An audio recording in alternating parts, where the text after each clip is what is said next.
Hey, what's up, everybody? This is Rob Arrington here, back for another weekly challenge, and we are still on the non-best hand track, even though you can see this hand is quite strong here. We are going to play 10 boards against a robot where we have anywhere from 0 to 37 points, basically. So we're going to have any value of hands. So we'll get into some more bridge problems that we wouldn't get into in a best hand tournament typically, but this is a pretty fun one. It went past one no trump, and I will tell you, I don't know if you know the system that the robot plays, but they play a system for dealing with when the opponents open one no trump, and it's called Capoletti.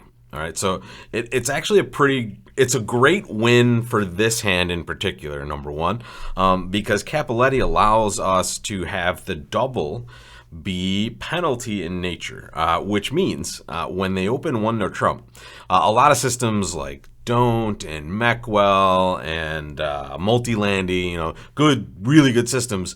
The double in those systems is describing something else, so it doesn't allow us to play one no trump for penalty, which by the math is going to come up infrequently, let's say. But here in Capoletti, the double is supposed to be penalty, which is around the top end of their range or better for a no trump opener. So here, this is going to be a weird one. We actually have, looks like 20, right? 12, 14, 20 points, or 19 points, excuse me. And right-hand opponent open one no trump. So double for us is penalty, and it says, look, I want to defend. I don't think they're going to make one no trump.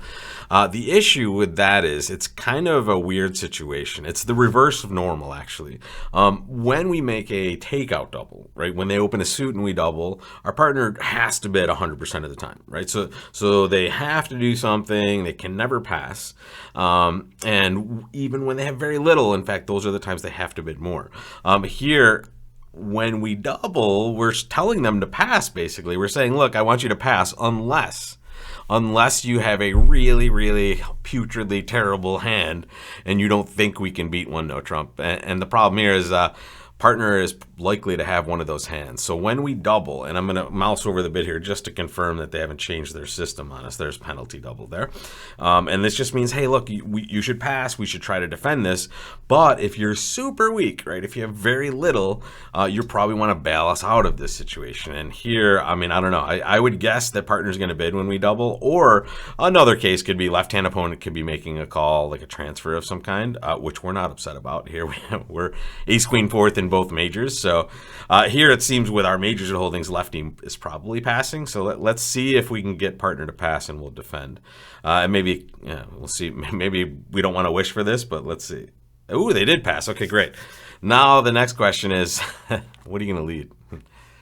And this is going to be a terrible problem always, and it's because you're leading away from your strength into declare's strength. So the whole point behind defending this hand, this is going to be a fun one, is going to be to try to avoid being on lead unless we have winners to take, right? So we're going to try to exit our hand and get back in. So we're choosing between hearts and spades, basically. And I know you're looking at this saying, hey, you're leading away from an ace queen. Well, I'm leading fourth best, right? This is a no trump contract. It's not a suit contract.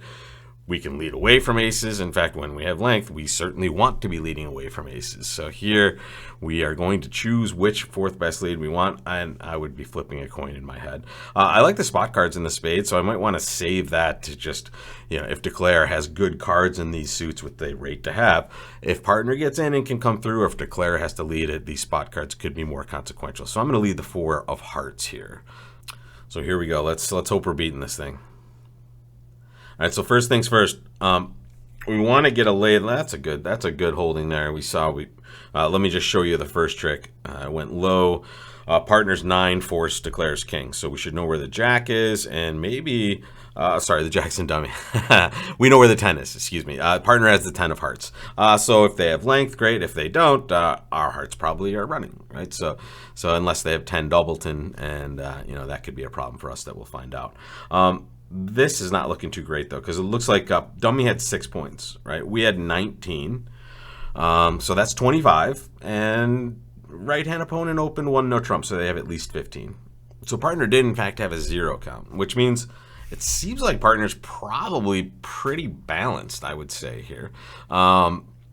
because they didn't take a call with their hand. Right. So one thing we should know is that we need to find ways to get out of our hand safely as often as possible on this one. And the diamond suit looks like it's going to be a problem because it's going to be a source of tricks for Declare. The good thing is that even if we're not beating this, this isn't a total disaster. It's a match point score, and it's also a spot where, I don't know, the robot would very, very frequently be in this same sort of contract. So here, I mean, let's think about this. If we know partner has absolutely nothing, and we should, right? We can count all 40 points on this hand. We probably want to engineer a way for us to kind of get out of our hand after taking some tricks. So here, what I can see is if I play low here, and now they just play the ace of diamonds, what am I going to do? Well, I'm going to cash a couple hearts and then exit a heart. Well, I guess that's okay, but what if they just lead a heart now and then they cash? Yeah, so the problem is if I'm running all the hearts, let's say the 6 of hearts is a winner, I'm going to be stuck in my hand, right, with these spade cards and club cards, right? So if I duck the diamond here, I'm not going to really have a safe exit if hearts are actually running. So here, I'm going to win the ace of diamonds. I'm going to cash my hearts. I'm hoping I don't see it. Good. I didn't see the 10 of hearts from partner, so now I know they're breaking somewhat favorably, or I know I get partner on lead, which is my dream here. I have to clear the jack of hearts out. Ooh, that's too bad. Oh, wait. Oh, wait. There's life. Partner did have a little card. Let's get a spade through, partner. Oh, okay. So club through is not the best, and as you can see, it looks like we only have 2 tricks, and they have a natural end play on us if they want it. They can actually, in fact, they're going to just squeeze us into this end play, actually. We're going to have pitches here that we have to make, and we can't unguard the club. What we can hope is that they don't, let's play club. No, they get it right, unfortunately. Here it is, folks. Into their club cards, natural end play. And that's the problem when you have a huge hand and you double for penalty. Partner is really supposed to save with these sorts of hands, but let's jump over to those results screen and look at their problem. Looks like we're going to have a string of 1 no trump openers in this series here by righty. Take a look at this one. So here's the full hand, and I mean, what are we supposed to do on this one, unfortunately? And let's take a look. Is there anything we could do to get this right from the start? It doesn't look like it. Yeah. It looks like actually we did make the best lead, fortunately. We hit our partner's 4-card suit. It's just unfortunate that at the end there, partner didn't come through a spade. Not that that was going to make a massive difference. I think we're just kind of destined to see the same sort of thing there. Although we might avoid the end play. Let's jump to that spot right there. Boom, boom, boom, boom, boom. Okay, so here's where partner is on lead, and now, yeah, we can at least chop back. We can hold it to just making 1 if partner comes through a spade. Now the problem is, like, once that happens, we're just end played into giving them tricks, right? And especially with our diamond position in there, so they know they're getting tricks in this spot. But weird spot is I don't know really if this could go any differently. Like, what would the robot do with this south hand? Of course they would. I mean, I hope they would be doubling with this hand. You're certainly not bidding, right? Some people look at this hand and say, hey, I need to bid no trump. No, doubling. Think of it this way. Do you think if you can make 2 no trump, let's say, how well are they going to be doing in 1 no trump? Right? So if you can play and make 8 tricks, you can defend and probably do the same, right? Or maybe even better because you're starting the lead. So in these spots, and you never want to be playing. You want to be playing their no trump doubled. And unfortunately, it just didn't work out for us. And interesting counting hand, though. You get to kind of have full information on this, and you just have to hope that partner has some spot cards that might let them in. And here we go. Yeah, we knew that partner had 0. We know righty has 15. And that's just easy math. That's the good thing about bridge. That's as hard as the math gets. If you can count to 13 and 40, the hard part is finding the information, but the rest is just making those little calculations and figuring out what's doing. Okay, take a look at this one. 1 no trump, and now it's your call, and you are vulnerable as well. Make your bid. Make your bid based on your system. This is an interesting one. If you were playing a different system, and this is systemic essentially, if you were playing a system that allowed you to show maybe diamonds in a major or something like that at a low level, say by bidding 2 diamonds, some of the conventions will allow you to make this bid. You might do it, right? But the problem is the convention we're playing is called Cappelletti. And if we were going to show this hand, we would have to bid 2 spades and a minor. And now we're playing at the 3 level sometimes, and we only have a 4-card spade suit. So we have really good shape. Not a best hand tournament, remember. So we can't be looking at this saying, oh, we know what's going on. We don't, right? We don't know where the points are. So here, as much as I love this shape, the values are a little skewed because the singleton queen of clubs is there, right? I wish that was somewhere else, but even so, I don't love this diamond suit, and the vulnerability is really important, right? So when you're considering getting in with maybe some sort of off shape hand, like here, if this was 5-5, I would be way more likely to get in there. But in these spots where we're not perfectly shaped, and we're also not, we have a very nice hand as far as high card points. We have a 15 count, but the suit isn't great. The vulnerability is not ideal. So all things being considered, I think we're okay passing. And honestly, this is not a bad hand to be defending with either. So we're going to pass. Let's get to some spades. All right. Okay, unfortunately.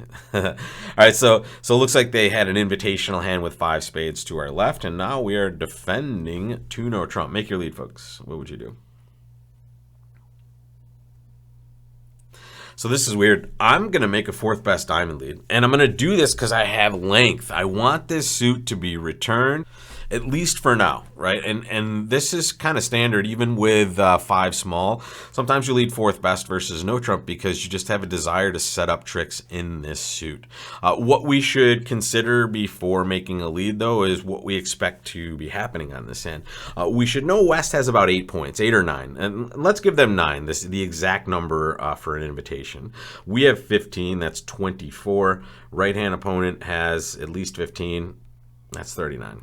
All right, so once again, we have a hand where we know we're kind of defending solo. It's no trump. We don't lead top of touching. We're not going to lead the ace from ace king. We might be developing tricks. Here, we legit just want to try to find maybe the 10 of diamonds or the jack of diamonds or 4 diamonds in partner's hand, right? If we find some length in partner's hand, which on this auction, I don't know if you're super likely to find it. Partner's way more likely to have length in clubs here, but this is just the start of hopefully developing tricks or enough tricks to defeat this. Let's see what's happening. There's the diamond. Ace, jack, tight, and dummy. That's not the worst. Here, I'm going to be very... I'm going to misdescribe my hand, right? I've passed, all right? So if I'm defending this hand in a real life situation, I can't believe I'm going to take a drink as I'm recording a class. It's like I'm in a live session. I'm so comfortable here. This is this spot here is a known spot to false card. Right? You false card here because you're absolutely certain that partner has nothing. So here I do not want to show them I have the king of hearts. I'm going to play the ace of hearts, right? In any other situation where it's important for partner to know, I would card normally. I would win the king, lower of touching honors. Here I'm going to play another diamond and hopefully see no honor crashing. Maybe on the next one, we'll see. Once again here, winning and now exiting a diamond. Let's see if partner has a diamond. No. Terrible, terrible, terrible. Okay. We're in some trouble. Could have also have played a spade at any point pretty safely on this one, folks. And that's because I know that right-hand opponent only has 2 spades, right? So I have a finesse position over dummy with my 9 over here. So here, this is a spot where I'm just going to start pitching away cards. We know they're going to run some hearts. We know they're going to eventually have to take some clubs as well. So here, we may get a spade, we may not. Which potentially means they underbid. Ooh, partner gets a tricker with a 0 count again. Let's see if they truly did have 0. Maybe I'm pretty sure they had... No, they did have 0. There it is. Look at this head. How many times is that going to happen? That's a bad beat for you, for the North player at least. When you start your day at the Bridge Club or in the Bridge Tournament with 2-0 counts, that's a rough day ahead, folks. You might want to pack it in early when this is your start at a bridge table. But here, I don't really see a ton of stuff. Let's see what would a spade lead have gotten us here just for laziness. Nah, it's about the same, right? The interesting thing about spades is what I was saying, and if I glossed over it too quickly, is I can always plunk down this king of spades, and it might be a better play than a diamond, obviously, once we see that the righty has 4 of them. But here, I can always do that safely because I know this is the position, right? I know it's ace small. So even if they win the ace and they still can't take this 10 because my jack 9 is just going to be sitting here waiting for them, and they can only lead it from that dummy after those first 2 tricks. So it's a safe situation that you're not setting up anything because you're in command of the position, basically. So I don't know. That looks like a pretty rough start, but I don't really see the opponents at the other table doing a ton of different stuff on this one with the cards they had. I could be wrong, as I've seen and as you've seen throughout these 30-plus challenges. But here, this is the start to our week. And look at this. I mean, this is a non-best hand tournament. I'm going to stress that. But here we started with 19, 15, and now we have a real nice 15 count again. Make your opening bid choice and see if it's the right one tomorrow for the weekly challenge on Tuesday. Excuse me. So I'll see you in another one of these challenges. And guys, the 2/1 complete guide has been posted to bridgelesson.com.